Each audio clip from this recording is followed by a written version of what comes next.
بعض رشتوں میں ملنے جلنے، ان کے ساتھ بیٹھنے میں خوشی محسوس کرتے ہیں، اور بعض کے ساتھ ہم ناخوش ہوتے ہیں، ہم پریشان ہوتے ہیں۔ بعض لوگوں میں ہم پرسکون ہوتے ہیں اور بعض لوگوں میں ہم بے سکون ہوتے ہیں۔ اس کی کیا وجہ ہے؟ تو یہ ایک ایسا موضوع ہے اور ایک ایسا ٹاپک ہے جس کا ہمیں روز اپنی زندگی میں جس کا سامنا کرنا پڑتا ہے، اور مختلف انداز میں یہ ہماری زندگی پہ اثر انداز ہوتا ہے۔ تو آئیے اس کو ہم دین کی روشنی میں، اور اللہ تعالیٰ نے جو ہمیں عقل عطا فرمائی، جو ہمیں فہم عطا فرمایا ہے، اس کی روشنی میں ہم سمجھتے ہیں کہ ہمیں کیا انداز اپنانا چاہیے اور اس مسئلے کے اسباب کیا ہیں۔ تو اس کے اندر میں یہ بھی چاہوں گا کہ آپ لوگ بھی میرے ساتھ انشاءاللہ شریک ہوں گے اس ڈسکشن میں۔ ایک تو یہ ہے کہ ضروری نہیں میں اس کے اوپر کوئی بہت زیادہ آپ کو معلومات دے سکوں، لیکن کسی بھی ایسے موضوع پر بات کرنا اور کسی بھی ایسے موضوع کو دیکھنا، یہ بذات خود ایک بڑی زبردست چیز ہے کہ ممکن ہے کہ میری بات میں ادھوری ہو، ناقص ہو، کوئی نقطہ اس کے اندر ایسا ہو جو کمزور ہو، جس سے اختلاف کیا جائے، لیکن ایک ٹاپک کے اوپر اگر ہم سوچنا شروع کر دیں اور اس کے اوپر ہم بات کرنا شروع کر دیں تو یقیناً اس صورت میں انسان حق کی ہدایت کی تلاش میں جب نکلتا ہے تو حق کو پا لیتا ہے، کیونکہ رب تعالیٰ کا یہ وعدہ ہے کہ وَالَّذِينَ جَاهَدُوا فِينَا لَنَهْدِيَنَّهُمْ سُبُلَنَا، جو ہماری راستے میں حق کی راہ میں کوشش کرتے ہیں تو ہم انہیں ضرور اپنی راہ دکھلاتے ہیں۔ تو رشتے اللہ تعالیٰ نے ہمیں بنا کر کے دیے ہیں، اور ان رشتوں سے بنا کے رکھنا، یہ آخرت کی بھی کامیابی اسی میں ہے، اور دنیا کا سکون اور دنیا کی راحت وہ بھی اسی کے اندر ہے کہ ہم اپنے رشتوں میں، ہم اپنے تعلق دار لوگوں میں ان کے ساتھ ایک خوبصورت تعلق اور رشتے کو قائم رکھیں، بلکہ صلہ رحمی باقاعدہ نبی کریم صلی اللہ علیہ وسلم کی دعوت کا آپ کے تعارف میں سے ایک بڑا تعارف ہے۔ اس لیے جب آپ پر وحی پہلی اترتی ہے تو سیدہ خدیجہ رضی اللہ تعالی عنہ آپ کو اسی صفت کا بھی ذکر کرتی ہیں، آپ کی اس صفت کا ذکر فرماتی ہیں، اِنَّكَ لَتَصِلُ الرَّحِمَ، آپ صلہ رحمی کرتے ہیں، اس لیے اللہ آپ کو ضائع نہیں کرے گا۔ تو اب ہوتا یہ ہے کہ میں اس کا آغاز کرتا ہوں اپنے معاشرے کے اعتبار سے۔ اب دیکھیں کہ بہت ساری بیویوں کو اپنے خامدوں سے یہ شکایت ہوتی ہے کہ یہ ہمارے ساتھ جو ہیں وہ موجود ہوتے ہیں، مگر اس کے باوجود ہمارے ساتھ ان کا وہ کنیکشن نہیں ہوتا، ہمارے ساتھ وہ تعلق نہیں ہوتا۔ بہت سارے خامدوں کو ایسی شکایات اپنے بیویوں سے ہوں گی۔ اسی طرح بہت سے لوگ اپنے بہن بھائیوں کے اندر تک میں جو ہے وہ پرسکون محسوس نہیں کرتے۔ دوستوں میں بیٹھیں گے، ٹھیک ہے، ماں باپ کے ساتھ بیٹھنا مشکل لگتا ہے، اور دوستوں میں بیٹھنا اچھا لگتا ہے، باہر بیٹھنا اچھا لگتا ہے۔ تو یہ کیا چیز ہے؟ یعنی ایک دوست کی مجلس میں کیوں مزہ آتا ہے اور ایک ماں باپ کی مجلس میں مزہ کیوں نہیں آتا؟ آپ کہیں گے شاید کہ وہ ہم عمر ہیں، وہ بزرگ ہیں۔ تو میں سمجھتا ہوں کہ یہ کوئی بہت بڑی بات نہیں ہے، بہت بڑی بات نہیں ہے کہ وہ ہم عمر ہے تو اس لیے آپ زیادہ وقت وہاں گزارتے ہیں۔ ایک وجہ ضرور ہے، لیکن اس کی کچھ اور وجوہات ہیں جسے میں نے اپنی زندگی کے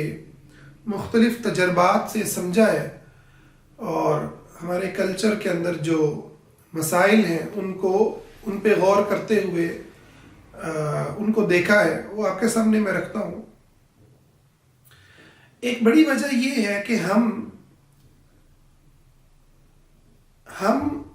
جب اپنے رشتوں میں ایسے رشتوں کے اندر جیتے ہیں، ایسے رشتوں کے اندر رہتے ہیں کہ جو آپ کو جج کرتے ہیں، جو آپ پر، آپ کے لباس پر، آپ کی شکل و صورت پر، ٹھیک ہے، آپ کی بہت ساری چیزوں پر، سیرت پر، ٹھیک ہے، آپ کے معاملات پر مسلسل تنقید کرتے ہیں۔ آپ نے یہ صحیح نہیں پہنا ہوا، اس کو صحیح کر لیں، آپ نے یہ کیا کر دیا، یہ کہاں بیٹھ گئے، یوں کیوں بیٹھ گئے، یہ جو مختلف جملے ہمیں سننے کو ملتے ہیں، ٹھیک ہے، خاص طور پر ہمارے اسپاؤس کے ساتھ جو ہمارے ریلیشن کے اندر جو ایشوز آتے ہیں، ٹھیک ہے، تو اس کے اندر یہ بڑا ایک ایشو ہے۔ بہت سارے مرد اس قسم کی جو ہے وہ ججمنٹل جو ہے ذہنیت رکھتے ہیں اور مسلسل جج کرتے رہیں گے۔ بہت ساری خواتین بھی اسی طرح سے جج کرنے والی ہوتی ہیں۔ تو جب ہم جج کرتے ہیں کسی کو اور جو جیسا ہے ویسا اسے قبول نہیں کرتے، تو اس صورت کے اندر ہم اس جگہ پہ تنگ پڑ جاتے ہیں، کیونکہ انسان اپنے آپ کو جیسا وہ ہے، ٹھیک ہے، جیسا وہ ہے ویسا وہ قبول کروانا چاہتا ہے۔ اس لیے آپ دیکھیں نا کہ نبی علیہ الصلوۃ والسلام جو نصیحت فرماتے تھے، آپ ہمیشہ نہیں فرماتے تھے، بلکہ نصیحت میں اپنے صحابہ کا خیال رکھتے کہ کہیں ان کا دل بھر نہ جائے، وہ اکتا نہ جائے۔ اور ابھی ہم نے حدیث پڑھی تھی آخری ہمارے درس حدیث کے سبق میں کہ عبداللہ بن مسعود رضی اللہ تعالیٰ عنہ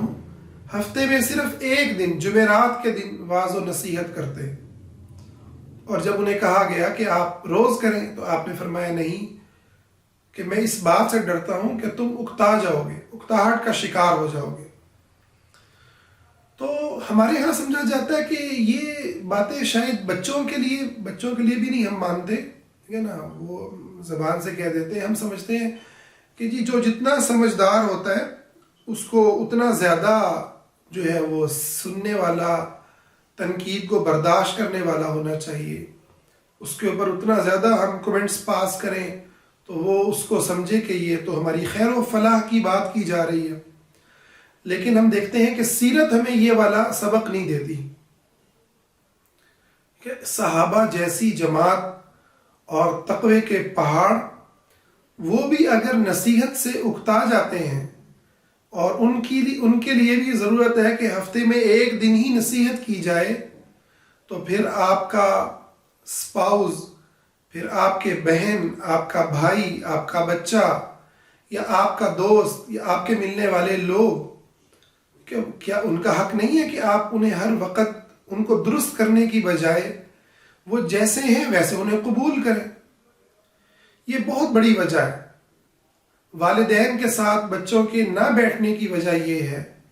کہ بچہ توجہ کا اور گفتگو کا، مجلس کا مرکز بنتا ہے۔ آج تم نے کیا کام کیا، کیا پڑھ رہے ہو، یہ کام کیوں نہیں کر کے آئے، یہ جو لینگویج ہے ہمارے والدین کے ہاں جو پائی جاتی ہے کہ ہم بچے کے ساتھ جب بیٹھیں گے تو ہم نے اسے کوئی نہ کوئی کام بتانا ہے، کوئی نہ کوئی نصیحت بتانی ہے، اس کے غلط ہونے کو صحیح کرنا ہے، اسے کوئی نہ کوئی مشورہ دینا ہے۔ یہ ایک ایسی چیز ہے جو آدمی کو پھر اس مجلس میں زیادہ دیر ٹکائے رکھنے کے قابل نہیں چھوڑتی۔ پھر وہ محسوس کرتا ہے کہ وہ ایسے لوگوں کے اندر جائے، ایسی محفل کے اندر جائے کہ جہاں اس پر یہ جو انداز ہے اس کے ساتھ اختیار نہ کیا جا رہا ہو۔ تو یہ ایک بنیادی ایسی چیز ہے جو انسان کو اکتاہٹ میں ڈالتی ہے، انسان کو دوسرے انسان کے ریلیشن سے جو ہے وہ ریلیشن کو کمزور کرنے کا سبب بنتی ہے، کہ ہم مسلسل جو ہے وہ میاں بیوی یا بہن بھائی وہ ایک دوسرے کو جو ہے وہ ایک دوسرے کو دیکھ رہے ہوں اور ایک دوسرے کے اوپر جو ہے وہ بات کر رہے ہوں، ایک دوسرے کی بات کو پکڑا جا رہا ہو، تم نے یہ غلط کہہ دیا، تم نے یہ کیا کہہ دیا، وہ کیا کہہ دیا، ٹھیک ہے. تو ایک دوسرے کو بلیم کرنا، ایک دوسرے کو، یہ ایک بنیادی سبب ہے جو ہمیں ریلیشنز کے اندر پریشانی کا سبب بنتا ہے. تو اگر ہم چاہتے ہیں کہ ہمارا اسپاؤس ہمیں وقت دے، ہمیں جتنا وقت ہمارے ساتھ گزارے وہ پرسکون ہو،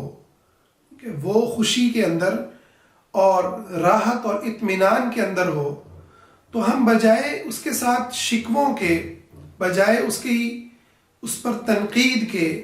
بجائے اس کے کپڑے، اس کے جوتے، اس کا کام، اس کی بہن بھائی، اس کے فلاں، اس کی یہ، اس کی وہ، جتنی بھی ٹاپکس ہیں، ٹھیک ہے نا، چاہے بیوی کے چاہے خاوند کے، اگر ہم یہ چھوڑ دیں گے تو یقیناً ہم ایک خوشگوار وقت گزاریں گے. ہمارے ہاں تو آدمی ویسے ہی ایک پورا مینٹلٹی رکھتے ہیں، اور اس کے اوپر میرا ایک پورا جو ہے وہ دروس موجود ہے، انشاءاللہ ہم آئندہ بھی اس پر بات کریں گے، کہ عورت کو وہ سمجھتا ہے کہ یہاں کا مرد کہ وہ اس کی پراپرٹی ہے، ٹھیک ہے. شادی کا مطلب یہ ہے کہ گویا اللہ رحم فرمائے اس نے اس کو خرید لیا ہے، اب اس کی ہر حرکت اس کی مرضی سے ہوگی، اس کا ہر جو عمل ہے اس کے اوپر وہ مسلط ہے، اس نے نماز جو ہے وہ وقت پہ پڑھی ہے نہیں پڑھی، وہ ساری ذمہ داری اس کی ہیں، فرض چھوڑے وہ نفل بھی وہی ادا کروا رہا ہوتا ہے، ٹھیک ہے. اور جو ہے وہ کیا کھانا ہے کیا پینا ہے، یعنی یہاں تک کہ کیا کھانا ہے کیا پینا ہے، اور بعض گھروں میں تو کب ہنسنا ہے اور کتنا اونچا ہنسنا ہے، اس حد تک جو ایک درندگی ہے اور جو فرعونیت ہے وہ نظر آتی ہے کہ وہ ایک عورت کے اوپر مسلط ہوتے ہیں. اور یہی چیز پھر عورت کے اندر بھی پائی جاتی ہے کہ وہ پھر آدمی کو اپنی پراپرٹی سمجھتی ہے، ٹھیک ہے. حالانکہ آدمی عورت کی پراپرٹی نہیں ہے اور نہ عورت آدمی کی پراپرٹی ہے. دو آزاد لوگ ایک کانٹریکٹ کرتے ہیں، جی کانٹریکٹ، جسے عربی کے اندر عقد کہا جاتا ہے، اور اس کا نام ہے عقد النکاح، ٹھیک ہے. دو آزاد لوگ، نہ کہ وہ معاشرے کی وہ تربیت کے جو ایک عورت کو ایک اس کی پیدائش سے ہی اس کے دماغ میں یہ بات ڈالتی ہے کہ تم پرایا دھن ہو، ٹھیک ہے، تم تو دنیا میں آئے اس لیے ہو کہ تمہاری شادی ہونی ہے، تمہاری زندگی کی کامیابی اور ناکامی کا معیار ہی یہ ہے کہ تم اپنی شادی کے اندر کامیاب ہو جاؤ. تو گویا وہ صحابیات جنہوں نے خلا لی یا جن کو طلاقیں ہوئیں، وہ تو نعوذ باللہ اس سوسائٹی اور اس کلچر اور اس مینٹیلٹی کے اندر وہ تو ناکام ہو گئی، والعیاذ باللہ، حالانکہ وہ سب سے کامیاب لوگ تھے. تو اس مینٹیلٹی سے اگر ہم نکلیں گے تو ہم تب جا کر جو ہے وہ درست طرز عمل اپنائیں گے. کہ اسی طرح ایک عورت ایک آدمی کی زندگی کے اندر اس کو کتنا حصہ لینا ہے، کہ اس کا کتنا حصہ لینا ہے، اس کے اندر بجائے اس کے کہ عورت پہلے ظلم کو سہتی ہے اس کلچر میں، اور اس کے ساتھ ہی اس کی پھر وہی مینٹیلٹی کہ اس پر قبضہ کرنے کی، اپنے سپاؤس کو اپنے کنٹرول میں کرنے کی وہ پیدا ہوتی ہیں. اور اس طریقے سے معاشرے کے اندر جو ہے وہ نفسیاتی امراض سے لدے ہوئے انسان وجود پاتے ہیں، جو پھر اپنی نسلوں کو وہ نفسیاتی امراض منتقل کرتے ہیں. تو اس میں اگر ہم دین کی اور عقل کی رہنمائی کے اندر چلیں، اور عقل بھی یقیناً دین کی رہنمائی سے ہی وہ درست راہ پکڑتی ہے، صحیح روشنی پر چڑھتی ہے، پر چلتی ہے. کہ اللہ رب العزت نے آپ کو جو نعمت سے نوازا ہے، مرد یا بیوی کی صورت میں، یا آپ کو جو رشتے دیے ہیں اولاد کی صورت میں یا بہن بھائیوں کی صورت میں، آپ ان کے کلی کوئی مالک نہیں بنائے گئے، ان پہ آپ داروغہ نہیں بنائے گئے. آپ نے انہیں غلطیوں سمیت قبول کرنا ہے، آپ نے انہیں کمزوریوں سمیت قبول کرنا ہے، انہیں ہر صورت میں ٹھیک کرنا اور ان کی ہر چیز کے اوپر نظر رکھنا. یہ ایک بڑا تکلیف دہ عمل ہوتا ہے جس سے وہ انسان گزر رہا ہوتا ہے. اس لیے ہم علماء کی مجلس کے اندر بہت زیادہ نہیں بیٹھ پاتے، جو آج کل کے ہمارے علماء ہیں، اللہ قلیل، بہت کم ایسے بھی ہیں. یقیناً میری زندگی میں کچھ ایسے استاد بھی گزرے کہ جہاں ہم پتہ نہیں کیسی کیسی باتیں کر جاتے تھے، ہنسی مزاح کی اور دنیا بھر کی باتیں جو ہم دوستوں سے کرتے ہیں وہ ہم اپنے شیخ الحدیث سے، شیخ عبدالحمید اظہر رحمہ اللہ جو پنڈی کے تھے، ان کی مجلس کے اندر ہم دیکھا کرتے تھے۔ اللہ کے بہت بڑے ولی تھے، لیکن ان کی مجلس ہنسی اور مزاح اس کے اندر موجود تھا، لطف تھا، کہ ہمیشہ ہر وقت کا آواز نصیحت نہیں تھا، بلکہ وہ کہتے تھے کہ اتنا تقوی اختیار کرو جتنا تمہارے اندر سے آ رہا ہے، تقوی کو مسلط نہ کرو اپنے اوپر۔ بڑی خوبصورت ان کی باتیں ہوتی تھیں۔ لیکن اوورآل آپ دیکھیں گے کہ ہم دینی مجلس سے، دینی لوگوں سے ہم کیوں بھاگتے ہیں؟ مسجد کے ماحول سے، کہ مسجد کا جو ماحول ہے وہ مسلسل ناصحانہ ہے، مسلسل جو ہے وہ آپ کو درست کرنے کے عمل کے اوپر جو ہے وہ ترکیز کیے ہوئے ہیں،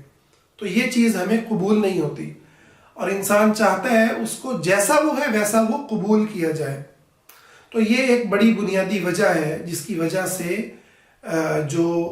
رشتوں کے درمیان تعلق ہے، اور اسی طرح سے علماء کے ساتھ تعلق ہے، دینی طبقے کے ساتھ تعلق ہے، وہ کمزور ہو رہا ہے۔ میں نبی صلی اللہ علیہ وسلم کی زندگی میں سے صرف ایک واقعہ آپ کو سناتا ہوں، صحابہ کرام رضوان اللہ اجمعین کا، جس کو صحیح سند سے ثابت ہے، ادب المفرد کے اندر اس کو امام بخاری نے روایت کیا کہ صحابہ جو تھے جب وہ آپس میں بیٹھتے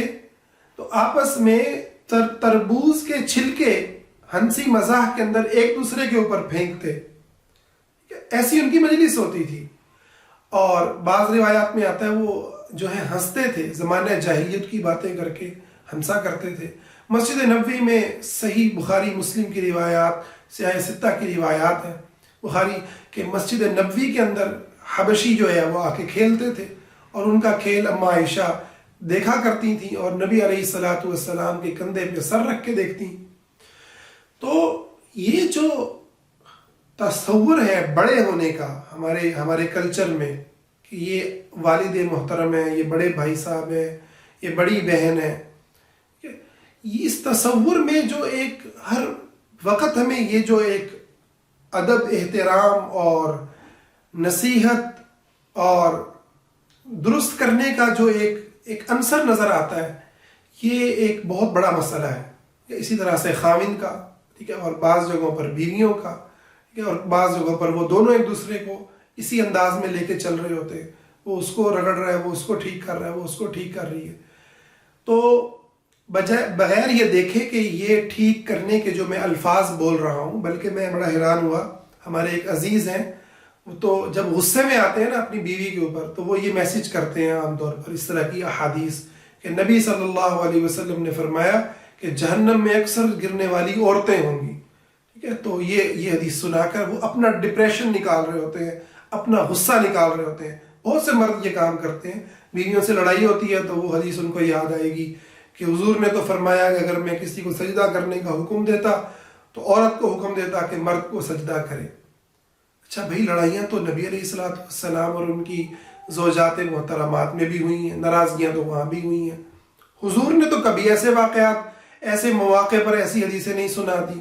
ٹھیک ہے، یا ان کی بیویوں نے ایسے واقعات کے اوپر کبھی ایسی حدیثیں نہیں سنائی، ٹھیک ہے، کہ مرد تو وہ بڑا ہی برا ہے جو ہے نا اپنے گھر والوں کے ساتھ برا ہے، خیرکم لاہلی، ٹھیک ہے۔ یہ جو حدیثوں کے ساتھ کھیلنا ہے نا اپنے مقاصد کے لیے، اور یعنی جو دینی ہے وہ اس طرح کرتا ہے، جو کلچرل جو ہے وہ بیمار ہے، ٹھیک ہے، کلچر کا مریض ہے، وہ اپنے آباء و اجداد کے حوالے دے گا، ہمارے ابا تو یوں کرتے تھے، اماں حوالے دے گی، اب ہمارے ساتھ تو یہ ہوا، تم اتنا بھی برداشت نہیں کر سکتی، ہم نے تو یوں زندگیاں گزاری۔ تو یہ جتنے حوالے ہیں، ٹھیک ہے، یہ سب کے سب نفسیاتی امراض کے اوپر، غلط اخلاق کے اوپر یہ حوالے ہیں، جسے پیش کرنا خود اللہ کے دین کو بدنام کرنا ہے۔ یعنی ایک عورت کے اوپر آپ اس کو دبا رہے ہیں، اس کے ساتھ زیادتی کرتے ہیں، اور وہ چیختی ہے اور آپ اس کو حدیث سناتے ہیں، اس کا مطلب یہ ہے کہ آپ حدیث کو بطور ایک ہتھ کنڈے کے اور ایک ہتھیار کے استعمال کر رہے ہیں۔ تو الغرض بات کہیں اور نہ نکل جائے، تو یہ ایک بڑا اہم مسئلہ ہے کہ ہمیں اپنے اسپاؤس کو اگر ٹھیک بھی کرنا ہے، اس کی اصلاح بھی کرنی ہے، تو ضروری نہیں ہے کہ آپ اس کی ہر چیز کو ایک ہی دن میں ایک ہی مجلس کے اندر اس کی ہر چیز کو ٹھیک کر دیں. اول تو آپ اس کو قبول کریں جیسا وہ ہے، ٹھیک ہے. اور اگر کہیں آپ کو موقع ملتا ہے کوئی بات کرنے کا، آپ کو لگتا ہے کہ کسی موضوع پر بات ہونی چاہیے، تو اس کو بڑے خوبصورت انداز کے اندر اس بات کو رکھیں، تاکہ انسانی نفس اور انسان کا جو دل ہے وہ اپنی جو ہے وہ اپنے آپ کو کنٹرول کرنا، جو ہے نا، یہ جو فیل کرنا کہ میں کنٹرول ہو رہا ہوں، کوئی میرے پر مسلط ہے، ٹھیک ہے، میرے پر ایک دباؤ ہے، ٹھیک ہے، چاہے عورت چاہے مرد. تو یہ جو تصور ہے، یہ تصور انسان کو جو ہے وہ جو امراض کے اندر ڈالتا ہے، ڈپریشن کے اندر ڈالتا ہے، ٹھیک ہے، اور اللہ تعالیٰ سے دور کرنے کا سبب ہے، اور رشتوں کے اندر نفرت آنے کا اور رشتوں سے دور کرنے کا سبب ہے. ایک پہلو تو اس کا یہ ہے. دوسرا پہلو جو ہماری مجلسوں کو خراب کرتا ہے، ہمارے رشتوں کو خراب کرتا ہے، وہ ہے آپ کسی کے پیارے کی شکایت اس سے کریں، ہے نا. آپ اماں کے پاس بیٹھے ہیں، اماں شکایت آپ کو سنا رہی ہیں، ٹھیک ہے نا. آپ نے کسی اور رشتہ دار کی، کسی اور رشتے کے پاس بیٹھے ہیں، وہ آپ کی اماں کی شکایت کر رہے ہیں، ٹھیک ہے. آپ بہن کے پاس بیٹھے ہیں، وہ کسی اور کی کہانی سنا رہی ہیں. تو یہ جو غیبت کرنا ہے، چغلی کرنا ہے، یا حتیٰ کہ اپنی پریشانی کو بھی، اپنی آپ کے ساتھ جو بھی پریشانی ہے، اس پریشانی کو بھی لازمی طور پر، اور پورا وہ جو برڈن آپ کے اوپر پڑا ہوا ہے وہ دوسرے کے اوپر لادنا، یہ بھی انسان کے اس رشتے کو کمزور کرنے کا سبب ہے. خاص کر کے آج کے اس دور میں، جب کہ ہر انسان ہی پریشان ہے، وہ اپنی بیچاری پریشانیاں لیے پھر رہا ہے اور وہ آپ کے ساتھ بیٹھا ہے، تو بجائے اس کے کہ آپ اپنی ساری پریشانی سنا کے اس کو بوجھل کر دیں، ٹھیک ہے، آپ اس کو جو ہے وہ اس کے دل کے اوپر وزن ڈال دیں. وہ تو خوش ہونے کے لیے آیا تھا یا آئی تھی، آپ نے الٹا اس کے اوپر اپنی کہانیاں سنا کے اس کو اور تکلیف دہ سچویشن میں ڈال دیا. تو یہ جو عمل ہے، یہ عمل بھی جو ہے وہ تکلیف دہ عمل ہے، یہ عمل بھی درست نہیں ہے. اس کے نتیجے کے اندر بھی جو انسان ہے وہ دوسرے سے بھاگتا ہے کہ وہ برڈن نہیں اٹھانا چاہتا، ٹھیک ہے، وہ وزن نہیں اٹھا سکتا، وہ خود بیچارہ پریشان ہے، وہ آپ کا کیا وزن اٹھائے گا. تو یہ بڑی اہم چیز ہے کہ اپنے مسائل کو بجائے اس کے کہ آپ اس کے حل کے لیے کچھ ایسے لوگوں کو تلاش کریں، ٹھیک ہے، کچھ ایسے لوگوں کو آپ رکھیں اور ان پر بھی اتنا وزن ڈالیں. ہاں، اگر آپ نے تھراپسٹ ہائر کی ہوئی پھر تو الگ بات ہے، جس کو آپ پے کر رہے ہیں اس پر تو آپ سارا وزن ڈال دیں، کیونکہ وہ تو آپ نے اس کو ہائر ہی اس لیے کیا ہے. اور ہمارے پاکستان میں تو تھراپیز لینے کو ایسے سمجھتے ہیں جیسے پتہ نہیں یہ پاگل پن ہے، حالانکہ ساری دنیا کے اندر یہ عمل موجود ہے. اور بنیادی طور پر یہ صحابہ اور نبی علیہ الصلوۃ والسلام کے زمانے سے ہی چلا آ رہا ہے. ایک دوسرے کی خیر خواہی کرنا، ایک دوسرے کی تکلیف کو سمجھنا، یہ تو خیر خواہی ہے.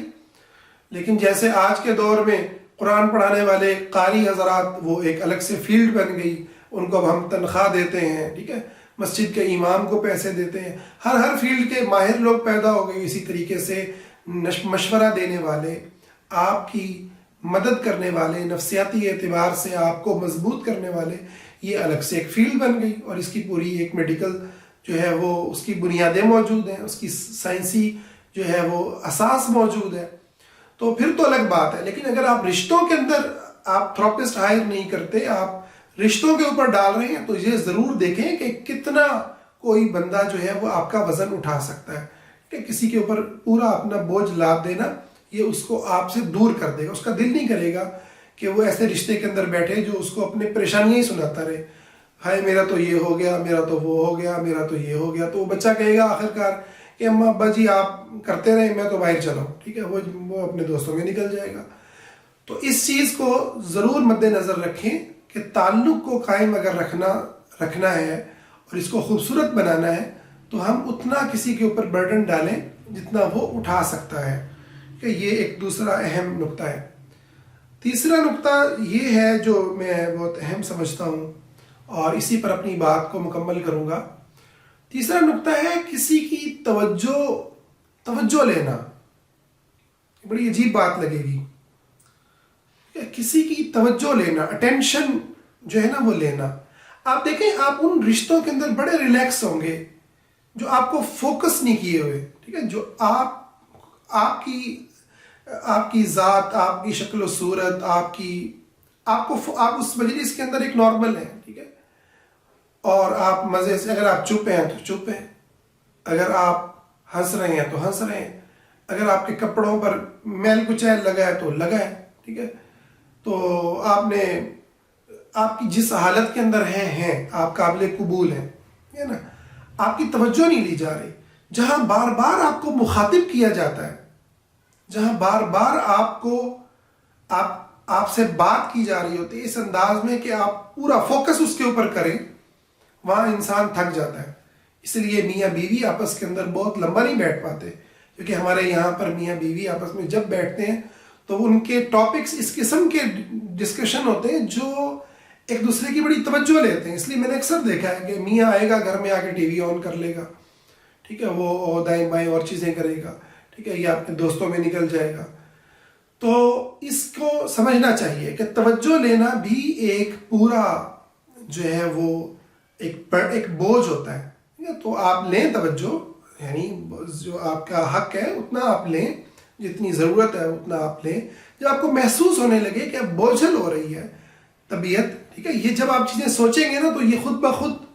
یعنی اب یہ میں نے پوائنٹس آپ کے سامنے رکھے ہیں، آپ ان کو جب پریکٹیکل لائف کے اندر لا کے ان کو سوچیں گے، ان کو دیکھیں گے، تو آپ کو خود بخود نظر آئے گا کہ یہ کہاں پر جو ہے وہ آپ کا اسپاؤز بوجھل ہو رہا ہے، کہاں پر میاں بوجھل ہو رہا ہے، کہاں پہ بیوی جو ہے وہ بوجھل ہو رہی ہے، ٹھیک ہے۔ مسلسل آپ اگر اس کی توجہ مانگ رہے ہیں تو یہ توجہ لینا بھی مجلس کو جو ہے کمزور کرتا ہے، اور مجلس سے انسان کے اٹھ جانے کا دل کرتا ہے، اور ایسے لوگوں میں انسان بڑا خوش رہتا ہے جہاں پر وہ جو ہے جب چاہ رہا ہے بات کر رہا ہے، جتنی چاہ رہا ہے بات کر رہا ہے، اور پرسکون ہے، اس کے اوپر کوئی بات چیت نہیں ہو رہی، اس کے اوپر کوئی تبصرہ نہیں ہو رہا، ٹھیک ہے، وہ کسی چیز میں ہیلپ چاہ رہا ہے، مشورہ چاہ رہا ہے تو دیا جا رہا ہے، نہیں چاہ رہا تو نہیں دیا جا رہا۔ تو یہ جو ایک ہے ڈیمانڈ پیسے کی اور ایک ہے ڈیمانڈ توجہ کی، ٹھیک ہے، یہ جو ڈیمانڈ کرنا ہے نا توجہ کا، ٹھیک ہے، اور یہ جو ڈیمانڈ کرنا ہے نا بیسیکلی یہ انسان کے دل کو بھر دیتا ہے اس سے، ٹھیک ہے۔ تو اس لیے ان چیزوں کا اگر ہم خیال رکھیں تو ہماری جو تعلقات ہیں وہ بڑے خوبصورت بن جائیں گے، بڑے مضبوط ہو جائیں گے، اور اس کو ہم سمجھتے ہیں ہمارے کلچر میں کہ جی یہ تو محبت ہوتی ہے، یعنی ہمارے ہاں اس چیز کو آپ جس کو جتنا زور سے دباتے ہیں نا، چاہے وہ بیچارے کی ریڑھ کی ہڈی ہل جائے، ٹھیک ہے، وہ کہتے ہیں جی یہ تو واہ جی واہ کیا بات ہے جی، یہ محبت ہوتی ہے، ٹھیک ہے۔ آپ اس کو جو ہے نا وہ اس کو آپ ٹھیک ٹھاک کرنے لگ جائیں جی، ہاں، اکثر بیویاں جو ہے نا وہ اس انداز میں پیش آ رہی ہوتی ہیں جیسے خاوند ان کے جو ہے نا وہ بچے ہیں، آپ کے جوتے پالش نہیں ہوئے، آپ کا یہ نہیں ہوا، آپ کا وہ نہیں ہوا۔ اچھا پھر ایسا نہیں ہے کہ خاوند ایسا نہیں کروا رہا ہوتا، خاوند بھی بچہ بن رہا ہوتا ہے اس کے سامنے، لیکن یاد رکھیے اللہ تعالیٰ نے خاوند کو یا بیوی کو، دونوں کو بطور انسان، دونوں کے اندر ایک ہی مشین ہے نا، الگ الگ کوئی دل تو نہیں ہے، کوئی الگ الگ دماغ تو نہیں ہے، دونوں کو جب وہ دوسرے پہ ڈیپینڈنٹ ہوتے ہیں، دوسرے سے آرڈر لے رہے ہوتے ہیں، دوسرے سے احکامات لے رہے ہوتے ہیں، دوسرا اس کو کنٹرول کر رہا ہوتا ہے اور وہ کنٹرول ہو رہے ہوتے ہیں، تو آپ دیکھیں گے کہ دونوں جو ہیں وہ تنگی کے اندر آئیں گے ہی آئیں گے، وہ رشتہ تنگی کے اندر جائے گا ہی جائے گا، ٹھیک ہے۔ تو آدمی کو خود پتا ہونا چاہیے کہ یار اس کے کپڑے کیسے ہیں، اس کے جوتے کیسے ہیں، اس نے کیا کر کے باہر جانا ہے، ٹھیک ہے، ہاں وہ ٹھیک ہے، بیوی اس کی خدمت کرتی ہے، کپڑے استری کر دیتی ہے، اچھی بات ہے، کرنے چاہیے، ٹھیک ہے، خاوند بھی کر دیتا ہے، گھر میں آتا ہے بیوی کسی کام کے اندر ضرورت مند ہے وہ بھی ہاتھ بٹا دیتا ہے، کرنا چاہیے، لیکن کنٹرول نہیں کرنا چاہیے۔ جو لفظ کنٹرول ہے نا یہ بڑا اہم ہے، اگر آپ کنٹرول کر رہے ہیں نا دوسرے بندے کو، ٹھیک ہے نا، کہ آپ کے اندر یہ کمی ہے، یہ نہیں صحیح، یہ غلط ہے، یہ صحیح ہے، تو اس صورت میں دو عمل ہوں گے، یا تو آپ اپنے آپ سے ڈسکنیکٹ ہوتے چلے جائیں گے، ٹھیک ہے، اور اکثر ہمارے کلچر میں یہی ہے، بہت سے لوگوں کو میری باتیں بڑی عجیب لگ رہی ہوں گی کہ ہمیں تو فیل نہیں ہوتا، ہم تو سارا سال جو انہی پیٹرنز پہ چل رہے ہیں مگر ہمیں فیل ہی نہیں ہوتا۔ تو آپ دیکھیں گے کہ اگر آپ کو فیل نہیں ہوتا تو آپ اگر غور کریں گے نا کہ آپ کا جو اپنا سیلف لو ہے، اپنے نفس سے آپ کا جو تعلق ہے، اور خدا تعالیٰ سے جو تعلق ہے وہ اپنے نفس، جب انسان اپنے آپ سے کنیکٹ ہوتا ہے تو حقیقت کے اندر وہ پھر اپنے رب سے بھی اس کا جو تعلق ہے وہ مضبوط ہوتا ہے. ٹھیک ہے، اس لیے حضرت عمر رضی اللہ تعالیٰ عنہ کو دیکھیں کہ وہ نبی صلی اللہ علیہ وسلم کے بارے میں جب ذکر کرتے ہیں کہ میں اپنے نفس کے بعد آپ سے سب سے زیادہ محبت کرتا ہوں، تو آپ فرماتے ہیں کہ نہیں، یہ ایمان نہیں ہے. پھر وہ کہتے ہیں نہیں، میں اب سب سے زیادہ آپ سے محبت کرتا ہوں. ٹھیک ہے، تو پتہ چلا کہ رسول صلی اللہ علیہ وسلم کی محبت کے بعد حضرت عمر کے ہاں جو سب سے زیادہ اہم چیز ہے وہ ان کا اپنا نفس ہے. ٹھیک ہے، تو اپنے نفس کو خود دیکھنا، اپنی جو ہے وہ آپ اپنے آپ کو خوشبو لگائیں، آپ اپنے آپ کو بنائیں، سنواریں. ٹھیک ہے، یہ کام مطلب ہے کہ بیویوں کے کرنے کے ہوتے ہیں، یعنی کہ یہ بیویوں نے آ کے خاوندوں کو سنبھالنا ہوتا ہے. آپ یہ لفظ جملے ذرا دیکھیں، ہے نا، وہی تو شادی کر لے، تینوں کوئی آ کے سانبھ لے گی، ٹھیک ہے نا، کوئی تجھے آ کے سنبھال لے گی. یہ مینٹیلٹی کہاں سے آئی ہے؟ مطلب ہے کہ جس کو کسی اور نے آ کے سانبھنا ہے، یہ کوئی دین سے تو نکلی بھی کوئی بات نہیں ہے نا. بھئی آپ اپنے آپ کو خود سنبھالیں. آپ اپنے آپ کو خود کیوں نہیں سنبھالتے؟ ٹھیک ہے، آپ اپنے آپ کو خود کیوں نہیں سنوارتے؟ آپ اپنے کپڑوں کا خود کیوں نہیں خیال کرتے؟ تو الغرض یہ ایک لمبی ڈسکشن ہے، انشاءاللہ کبھی اس کو ہم کریں گے. آپ اتنا سمجھیں کہ کنٹرول کرنا کسی کو، یا نا کسی کو بار بار نصیحت اور آپ کا یہ صحیح نہیں ہے، وہ صحیح ہے، یہاں پر یہ مسئلہ ہے، وہاں پر وہ مسئلہ ہے،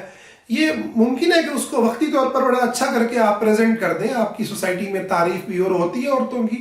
اور جو عورتیں جن عورتوں کے خاوند ایسے ہی جو ہے وہ جیسے ہیں ویسے ہی نکل جاتے ہیں، ان کی بے عزتی نہیں ہوتی. دیکھیں سوسائٹی کتنی ایب نارمل ہے.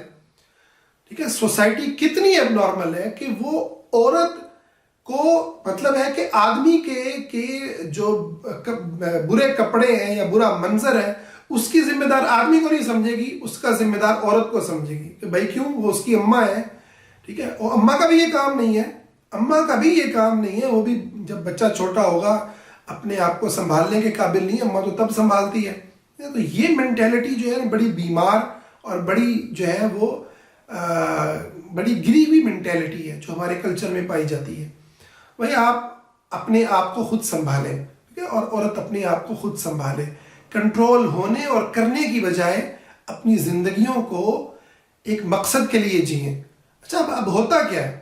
عورت کے دماغ میں 24 گھنٹے یہی ہے کہ میرے آدمی کے یہ کام ہے. ٹھیک ہے نا، اس کے کپڑے ہیں، اس کے فلانا ہے، اس کے جوتے ہیں، اس کی جو ہے نا یہ ترتیب ہے، اس کا یہ مسئلہ ہے. اس کی زندگی میں خدا اور اس کی عبادت اور اللہ کی دین کی دعوت اور جو ہے وہ اسلام کی سربلندی، امت کے مسائل، ٹھیک ہے، اور یہ تو ساری باتیں کہاں ہوتی ہیں؟ ہوتی نہیں ہیں. ہمارے ہاں ہمارے محلوں میں عورتیں کتنی جا کے دوسری عورتوں کو ملتی ہیں، کمیٹیاں لینے تو جاتی ہیں، کمیٹیاں ڈالنے بھی جاتی ہیں، شاپنگ کرنے بھی جاتی ہیں، مگر کوئی اس لیے جا رہا ہو کہ بی بی آؤ ہم اللہ تعالیٰ کی عبادت کو، اللہ کو یاد کر لیں، ہم ایمان کو یاد کریں، ہم اپنی قبر کو یاد کریں، ہم امت کے ہونے والے اس غم اور الم کے اوپر آنسو بہائیں. ٹھیک ہے، اور اپنے اندر کوئی عزم پیدا کریں کہ ہم کیا کر سکتے ہیں، کشمیر میں بہنے والے لہو پہ کیا کر سکتے ہیں، فلسطین کے اندر ہونے والے واقعات پہ کیا کر سکتے ہیں، چائنا کے اندر مسلمانوں کی حالت زار پہ ہمارا کیا جو ہے وہ طرز عمل بنتا ہے. یہ باتیں مرد نہیں کرتے تو عورتوں نے کہاں کرنی ہے. ٹھیک ہے،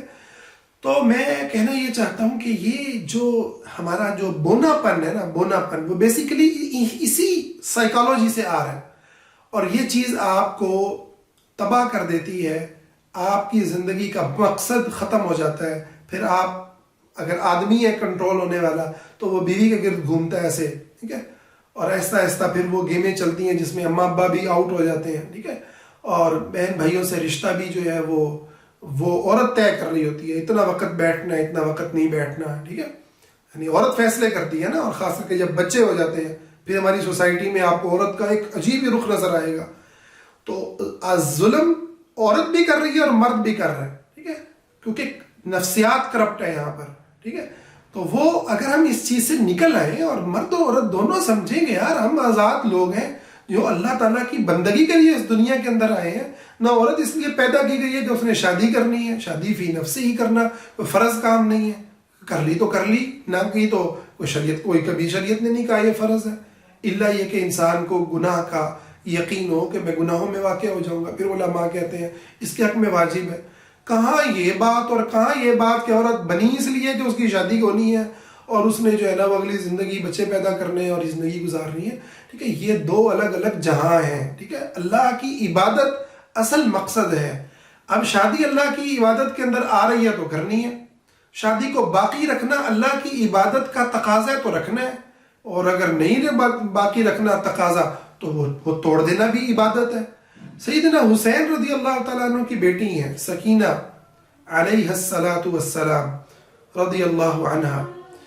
اور سکینہ کی رضی اللہ تعالیٰ عنہ کے 11 نکاح ہوئے ہیں، 11 دفعہ طلاق ہوئی ہے. صحیح سند سے یہ واقعہ ثابت ہے. تو آپ بتائیں اتنی عظیم عورت، ٹھیک ہے، اور اتنا عظیم ان کا والد محترم، ٹھیک ہے، تو 11 دفعہ طلاق لے رہی ہیں. تو آج کا کلچر تو کہے گا کہ نعوذ باللہ، یعنی یہ کلچر کیا کیا لفظ نہیں بولتا. ٹھیک ہے، تو میں سمجھتا ہوں کہ ہمیں اس مینٹیلٹی سے نکلنا ہے. ہم اللہ کے بندے ہیں، محض اللہ تعالیٰ کے بندے ہیں، اور اللہ ہمیں ہمارے گناہوں، ہماری کمزوریوں سمیت قبول کرتا ہے. ٹھیک ہے، اللہ تعالیٰ کیا کہتا ہے؟ قُلْ يَا عِبَادِيَ الَّذِينَ أَسْرَفُوا عَلَىٰ أَنفُسِهِمْ لَا تَقْنَطُوا مِن رَحْمَةِ اللَّهِ. اے میرے وہ بندو، اپنی جانوں پہ جو ظلم کر بیٹھے ہو، اللہ کی رحمت سے نا امید نہ ہونا. اللہ تعالیٰ نے کہیں نہیں کہا کہ تم ایسے گناہوں سے پاک ہو جاؤ جیسے جو ہے نا وہ فرشتے ہوتے ہیں. کہیں اللہ نے نہیں کہا، بلکہ کیا کہا ہے؟ اللہ تعالیٰ نے توبہ کی بات کی ہے، اور فرمایا نبی علیہ الصلوۃ والسلام نے اگر تم گناہ نہ کرو، لفظ کریں حدیث کے، صحیح حدیث ہے، اگر تم گناہ نہ کرو اللہ تمہیں زمین سے مٹا دے اور ایسی قوم لائے جو گناہ کرے گی پھر اللہ سے معافی مانگے گی. تو مطلب کیا ہے؟ اصل چیز اللہ سے معافی مانگنا مطلوب ہے. اصل کام جو ہے وہ اللہ سے توبہ کرنا مطلوب ہے. تو اللہ اگر ہمیں اپنے گناہوں سمیت قبول کرتا ہے تو بھائی کیا مسئلہ ہے ایک خاوند کو اپنی بیوی کو کمزوریوں سمیت قبول کرنے میں؟ اور نبی علیہ الصلوۃ والسلام بتا بھی رہے ہیں، اس کو تم سیدھی کرو گے توڑ بیٹھو گے. ٹھیک ہے، ایک عورت کو کیا مسئلہ ہے اپنے خاوند کو جو ہے وہ اس کے اندر اس کو جو بھی کمزوریاں کوتاہیاں نظر آتی ہیں وہ زندگی گزارے خوشی خوشی، ہر وقت اسی غم کے اندر مبتلا رہنا کہ مجھے بھائی جو ملا ہوا ہے اس میں تو خوش ہو جاؤ، خدا کی بندی. جو نہیں ملا اس کے اوپر غمگین رہنا، ٹھیک ہے، جو کمی ہے اس کے اوپر جو ہے نا وہ روتے پٹتے رہنا. تو ہم آزاد جب تک نہیں ہوں گے اللہ کی بندگی میں، وہ آزادی نہیں جو مغرب چاہتا ہے، جو ویسٹ چاہتا ہے، خدا سے آزادی، وہ آزادی جو اسلام نے ہمیں عطا فرمائی ہے کہ جئنا لنخرج العباد من عبادت العباد، بندوں کی بندگی سے آزادی، بندوں کی غلامی سے آزادی. جب تک ہمارے سارے اعمال، اس کے پیچھے یہ خوف نہیں ہوگا نا کہ مجھے تو بس میرا تو گھر اجڑ گیا تو میرا تو زندگی تباہ ہو گئی، یہ تو ابا نے اپنے گھر میں قبول نہیں کرنا. جب تک ابا ایسی اولاد کو یہ سبق دیتے رہیں گے نا کہ بیٹا تیری لاش ہی گھر میں آئے، ٹھیک ہے نا، بیٹیوں کو یہ سبق جب تک ملتے رہیں گے تو معاشرے کے اندر سمجھیں ذلت اور رسوائی اس معاشرے پہ مسلط رہے گی. جب تک یہ آپ پیغام دیں گے اپنی بیٹیوں کو کہ جناب آپ کی لاش آئے اب اس گھر سے، اب جو ہے نا جب آنا تو اپنے میاں کو لے کے آنا اور خوشی خوشی آنا. تو یہ ساری مینٹیلٹی اور یہ سارا جو طرز عمل ہے، اس سے والدین کو نکلنا ہے، اس سے بیویوں کو نکلنا ہے، اس سے خاوندوں کو نکلنا ہے، اس سے بھائیوں کو نکلنا ہے، اس سے بہنوں کو نکلنا ہے. ٹھیک ہے، ہر رشتے کو دوسرے رشتے کو قبول کرنا ہے. ٹھیک ہے، اور اس رشتے کے ساتھ جو جڑنا ہے اس کی اس حیثیت کو قبول کرتے ہوئے جڑنا ہے کہ یہ ایک اللہ رب العزت نے مجھے نعمت عطا کی ہے، اور اس کے اندر کمزوری اگر ہے تو میرے اندر بھی 50 کمزوریاں ہیں، اور اگر میں نے کسی کو نصیحت کرنی ہے تو وہ میں نے دیکھنا ہے کہ نصیحت فائدہ مند ہے اس وقت یا نہیں. ٹھیک ہے، ہر وقت کی نصیحت، ہر وقت کی تنقید، ہر وقت کے سوال، ہر وقت کی توجہ لینا، ہر وقت کا جو ہے فوکس کرنا، یہ رشتوں کو کمزور کر دیتا ہے، رشتوں کو توڑنے کا سبب بنتا ہے. اللہ تعالیٰ سے دعا ہے اللہ تعالیٰ ہمارے رشتوں کو مضبوط فرمائے، ہمیں صلہ رحمی کرنے کی توفیق دے، میاں بیویوں کے درمیان محبت پیدا فرمائے، ماں باپ اور بچوں کے درمیان ایسی محبت پیدا فرمائے کہ بچے اپنے ماں باپ کے ساتھ بیٹھنے کے قابل ہوں. یہ نہیں کہ ابا جی کمرے میں گھسے اور بچے دوسرے جو ہے دروازے سے باہر ہو گئے. ٹھیک ہے، یا اماں جی کے پاس تھوڑی دیر بیٹھے اور اس کے بعد جو ہے نا بچوں کا دل بھر گیا کہ ابا سب باہر نکلے، دوستوں میں زندگیاں گزار دیں اور باہر جو ہے وہ الٹے سیدھے کاموں میں وقت گزار دیا، مگر اپنے خونی رشتوں کو وقت نہ دے پائے، ٹھیک ہے؟ تو یہ جو سارا عمل ہے یہ ہمارے اس نظام کو، اللہ رب العزت کے دیے ہوئے ان خونی رشتوں کو جو توڑ رہا ہے، اس کے اوپر ہم غور کریں، اللہ ہمیں عمل کرنے کی توفیق عطا فرمائے، آمین۔